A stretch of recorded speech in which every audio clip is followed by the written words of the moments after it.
अब हम पढ़ रहे हैं electric field due to charged circular arc. Due to charged circular arc मतलब आपके पास कुछ इस तरीके का एक आर्क है, सर्कल का एक हिस्सा, इसके ऊपर आपने कुछ चार्ज दिया हुआ है, ये आपने इसको चार्ज दिया हुआ है। इसकी वजह से इस सर्कल के जिसका ये हिस्सा है उसके सेंटर पे कुछ इलेक्ट्रिक फील्ड होगा यहां पे। यस सर, वो जो इलेक्ट्रिक फील्ड है वो इस बात पे डिपेंड करेगा कि ये अल्फा कितना है, ये एंगल कितना है और इसका रेडियस कितना है। इसके ऊपर जो चार्ज है वो चार्ज आपको नहीं दिया हुआ, बट इसका आपको लैम्डा दिया हुआ है। क्या आप मुझे लैम्डा बता सकते हैं? लैम्डा क्या होता है? वो होता है लीनियर मास डेंसिटी, मास पर यूनिट लेंथ। यहां पे मास को हटाओ, चार्ज को लेके आ जाओ, तो ये हो जाएगी लीनियर चार्ज डेंसिटी। ओके, मतलब चार्ज पर यूनिट लेंथ की बात कर रहा हूं। तो लैम्डा को अगर आप चाहो तो आप क्या लिख सकते हो, dq/dx। ये आप लैम्डा को लिख सकते हो, इसका यूनिट हो जाएगा कूलम पर मीटर। तो यहाँ पे आपको टोटल चार्ज नहीं दिया रॉड का, रॉड ही तो है ना एक तरीके से, बस कर्व कर दिया है तो भाई ये स्ट्रेट लाइन है ना, बस उसको थोड़ा मोड़ दिया तो लैम्डा से होगा, है ना। तो लैम्डा दे रखा है, आपको चार्ज नहीं दे रखा। आप चाहे तो निकाल सकते हैं इसका टोटल, अगर लेंथ पता हो तो आप charge equal to lambda into length करके कर लेंगे, बट अभी यहाँ पे लैम्डा की टर्म में आंसर आएगा। तो ऐसे क्वेश्चन के लिए आप क्या करेंगे, इलेक्ट्रिक फील्ड निकालने के लिए कोई मुझे बताएगा क्या कर सकते हैं? एनीवन?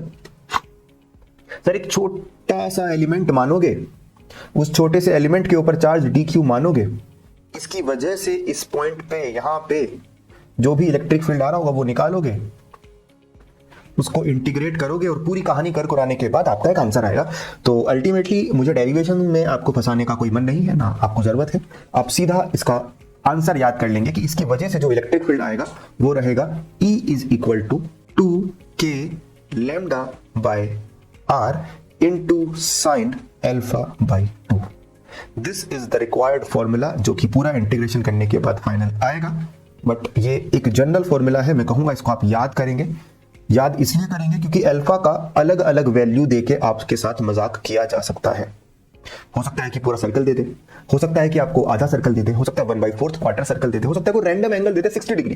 तो आप हर केस को तो याद नहीं कर सकते ना, इसलिए आपने एक जनरल केस याद कर लिया। तो जब भी कोई कर्व आएगा तो इलेक्ट्रिक फील्ड होगा 2k लैम्डा बाई r, और इस केस में जो नेट इलेक्ट्रिक फील्ड आएगा वो हमेशा, जैसे कि ये कर्व है ना, तो इसका जो नेट इलेक्ट्रिक फील्ड होगा वो हमेशा किधर होगा, इसके बिल्कुल एंगल बाइसेक्टर, ये वाला, इस वाली लाइन के अलोंग इधर बैठेगा ई नेट। हमेशा हमेशा देखिएगा आप कि बीच वाली जो लाइन रहती है उसी के अलोंग रहेगा हमेशा नेट इलेक्ट्रिक फील्ड। जैसे इस केस में इलेक्ट्रिक फील्ड नेट इधर आएगा, सारा देख लेना, इसकी वजह से इधर, इसकी वजह से इधर, इसकी वजह से सारा मिला मिलू के नेट पे बैठेगा, वो इधर ही बैठने वाला है। तो वही हम याद करेंगे 2k lambda by r sin alpha by 2। कर लोगे क्या? नहीं बताओ मुझे, याद कर लोगे? कर ही लेंगे सर, डेरिवेशन से तो बचते हैं हम लोग। ओके, इसमें 2-4 केसेस हैं जो करने जरूरी हैं। जैसे सबसे पहले आप सेमी सर्कल की वजह से इलेक्ट्रिक फील्ड निकालें, electric field due to charge semi circular wire मान लेते हैं। थोड़ा बड़ा करता हूं, उसको मैं हटा रहा हूं, आई होप आपको समझ में आ गया। तो semi circle wire, semi circular wire, तो कुछ ऐसा मान लेते हैं कि ये है मेरे पास सेमी सर्कल ही है लगभग, ये रहा सेमी सर्कल, लाइक दिस। इसके ऊपर आपने कोई चार्ज मान लिया, ये मान लिया पॉजिटिव चार्ज, इसकी वजह से इलेक्ट्रिक फील्ड अच्छा इस तरफ होगा पक्का, ये तो कंफर्म है। ई नेट ये आपका अल्फा है, अल्फा इज 180, तो इलेक्ट्रिक फील्ड कितना आएगा 2k lambda by r, r इसका रेडियस होगा, और साइन 180/2 हो जाएगा साइन 90, और साइन 90 का वैल्यू कितना होता है बेटा 1 हो जाएगा। तो आपका आंसर आएगा 2k लैम्डा बाई r। मतलब किसी सेमी सर्कुलर वायर की वजह से इलेक्ट्रिक फील्ड सेंटर से बाहर की तरफ 2k लैम्डा बाई r आएगा अगर पॉजिटिव चार्ज है, अगर नेगेटिव होता तो अंदर की तरफ हो जाता। वो तो हमें समझ आ ही रहा होगा शायद। इसी तरीके से आप मुझे क्वार्टर सर्कल का बता दें, कितना आएगा जरा बताना। Very good, √2k lambda by r। कुछ ऐसा बनेगा, हाँ कुछ ऐसा बनेगा। थोड़ा सा डायग्राम नेट जो बनेगा वो किधर आएगा, इसको बाइसेक्ट करने वाली लाइन के अलोंग बनेगा, बिल्कुल यहाँ पे ये नेट आएगा। यहाँ पे आपका जो अल्फा है वो 90 डिग्री हो जाएगा, फॉर्मूले में पुट करोगे 45 आएगा, तो सॉल्व कर लेना। साइन 45 1/√2 होता है, 2 से √2 कटेगा, तो आंसर आएगा √2k लैम्डा बाई r। ओहो सर मैंने चार्ज तो दिया ही नहीं, चलेगा ठीक। तो कोई भी पूछ सकता है। अगर मैं आपसे कंप्लीट सर्कल की बात करूं, कंप्लीट सर्कल में क्या होगा 0 हो जाएगा। बिल्कुल सही बात बोल रहे हैं आप भाई। ये तो आप सिमेट्री से भी समझ सकते हो भाई, चारों तरफ चार्ज है, बीच में कोई बैठा हुआ है, तो हर तरफ का आदमी उसको पुश कर रहा है, तो सबका मिला के तो नेट 0 ही हो जाएगा। वैसे भी तो कह सकते हैं। तो अगर इस पूरी रिंग के ऊपर चार्ज है तो इसके सेंटर पे इलेक्ट्रिक फील्ड कितना रहेगा सर 0 अंडा। बाकी फॉर्मूले में पुट करके देख लें आप, तो भी आपको कितना मिलेगा 0 ही मिलेगा। ठीक है, क्योंकि इस केस में अल्फा का वैल्यू हो जाएगा 360, तो अल्फा बाई 2 हो जाएगा 180 और साइन 180 जीरो होता है। ठीक, तो रिंग के सेंटर पे अगर ये स्फेयर होता तो उसके सेंटर पे भी जीरो होता, चाहे सॉलिड हो चाहे होलो, सेंटर पे जीरो होता है सिमेट्री की वजह से। ओके सर, ठीक है सर, आगे बढ़ जाए। चलो, तो एक एक करके मैं डिफरेंट शेप्स आपके साथ डिस्कस कर रहा हूं। अब आ रही है electric field straight charged wire of finite length. ये मेरे पास एक वायर है, उसके पास चार्ज है, उसकी वजह से इलेक्ट्रिक फील्ड फाइंड करना है। एग्जांपल के तौर पे ले लेते हैं एक वायर, ये एक वायर मैंने एज्यूम करी, थोड़ा सा और नीचे, इतना काफी है। इसको मैंने कुछ चार्ज दे देना है, तो मान लेते हैं मैंने इसको चार्ज दे दिया। इसकी लेंथ फाइनाइट है, मतलब इसके जो दोनों कॉर्नर हैं, दोनों साइड हैं, आपको दिखाई दे रही हैं।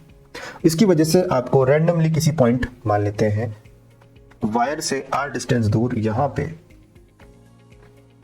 आपको इस पॉइंट पे इलेक्ट्रिक फील्ड बताना है।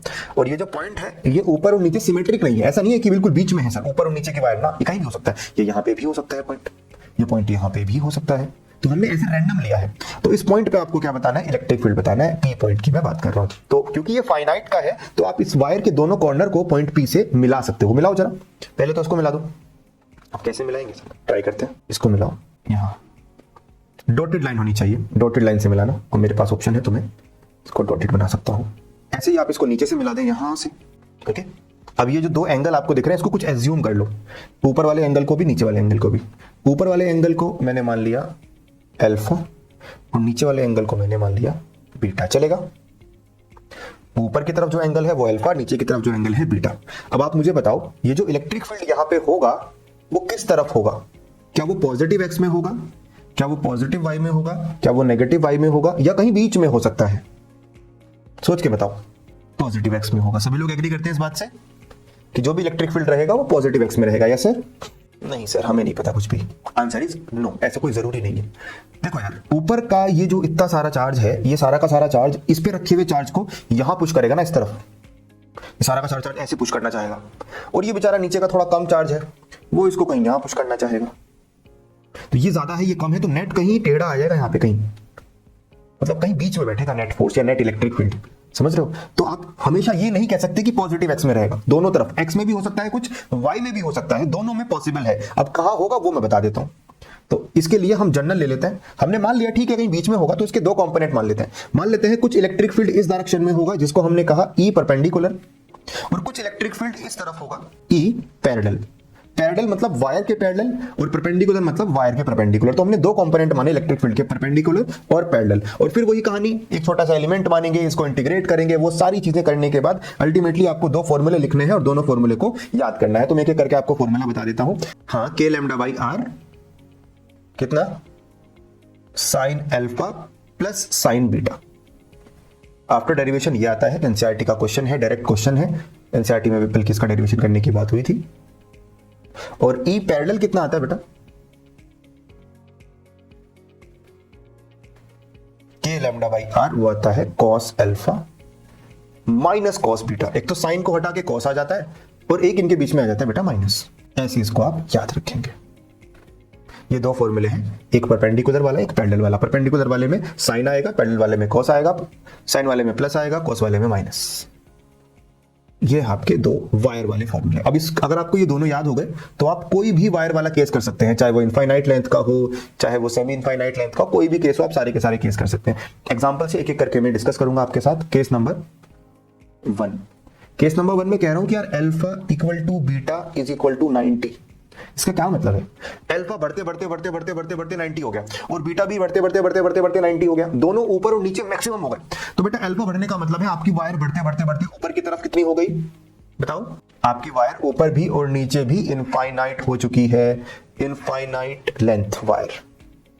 तो क्या करेंगे आप यहाँ पे, आप अल्फा बीटा का वैल्यू 90 पुट करेंगे अपने ई परपेंडिकुलर में। तो आपका ई परपेंडिकुलर कितना आएगा बताना जरा, साइन 90 प्लस साइन 90, 1 प्लस 1 2, तो आंसर आया 2k lambda by R.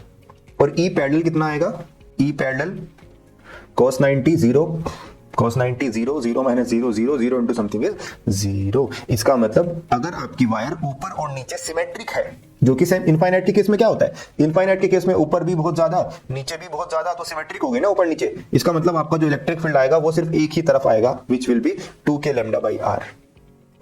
Parallel में नहीं आएगा, सिर्फ परपेंडिकुलर आएगा, इसलिए आप इसी को लिखेंगे। तो अल्फा बीटा 90 ये इनफाइनाइट लेंथ वायर की मैं बात कर रहा हूं, पहला केस। इसके बाद आपसे कोई पूछता है second case, semi infinite wire, alpha equal to 90, मतलब एक तरफ से तो वायर बहुत ज्यादा है और दूसरी तरफ से बीटा उसका हो जाता है 0, मतलब आपकी वायर कुछ ऐसी है, एक तरफ से बहुत ऊपर और एक तरफ से बिल्कुल 0। यही है आपका पॉइंट P, यहां पे आपको इलेक्ट्रिक फील्ड बताना है, और एक तरफ से इनफाइनाइट, एक तरफ से वायर गायब। तो अल्फा तो 90 हो गया, बीटा हो गया 0, तो E परपेंडिकुलर कितना आया, K लैम्डा अपॉन R, और E पैरेलल कितना आया, T पैरेलल, अल्फा का वैल्यू 90 पुट करो, cos 90 का वैल्यू कितना होता है 0, और इसका वैल्यू आपने पुट करा cos बीटा, कितना आ जाएगा cos 90 यानी cos 0, ये 1 हो जाएगा माइनस। एक्चुअल में क्या है ना, यहाँ डायरेक्शन यहाँ पे माइनस, या तो हम फॉर्मूला उल्टा याद कर लें। एक्चुअल में यहाँ जो इलेक्ट्रिक फील्ड आएगा ना वो थोड़ा इधर और इधर आएगा, तो कितना आया minus of K lambda by R। अब ये माइनस क्या रिप्रेजेंट कर रहा है पता है, ये माइनस क्या रिप्रेजेंट कर रहा है, ये माइनस रिप्रेजेंट कर रहा है कि नीचे की तरफ है, नेगेटिव की डायरेक्शन में। अगर यहाँ प्लस आता मतलब पॉजिटिव y की तरफ होता, तो दो इलेक्ट्रिक फील्ड आ गए। आप इस केस में अगर बात करें तो यहाँ पे भी K लैम्डा बाई R नीचे की तरफ, मैं सिर्फ मैग्नीट्यूड की बात कर रहा हूँ, यहाँ पे भी K लैम्डा बाई R। इसका मतलब नेट इलेक्ट्रिक फील्ड कितना आएगा, नेट सोच के बताना, दोनों है ना, पैरेलल भी है परपेंडिकुलर भी है। K lambda by R 90 degree पे है, तो नेट कितना आएगा √2 टाइम्स, ये तो हमें पता है भाई, जब 90 डिग्री पे दो वेक्टर होते हैं तो √2 से मल्टीप्लाई हो जाता है, तो ये आया √2 times K lambda by R। ये है आपका net electric field due to semi infinite wire. Okay बच्चा, अब इसकी डायरेक्शन किधर होगी, कहीं बीच में, इधर कहीं बैठेगी। आप चाहे तो परपेंडिकुलर पैरेलल अलग अलग याद कर लें, चाहे आप नेट याद कर लें, वो आपके ऊपर है। रुको रुको रुको रुको, देख लिया पूरा वीडियो, सब समझ आया?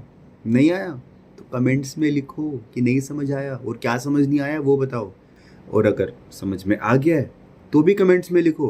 क्या लिखना है, थैंक यू सर समझ आ गया है, ताकि मैं अगली वीडियो जल्दी से जल्दी डालूँ। ओके चलो फिर मिलते हैं, बाय बाय, टेक केयर।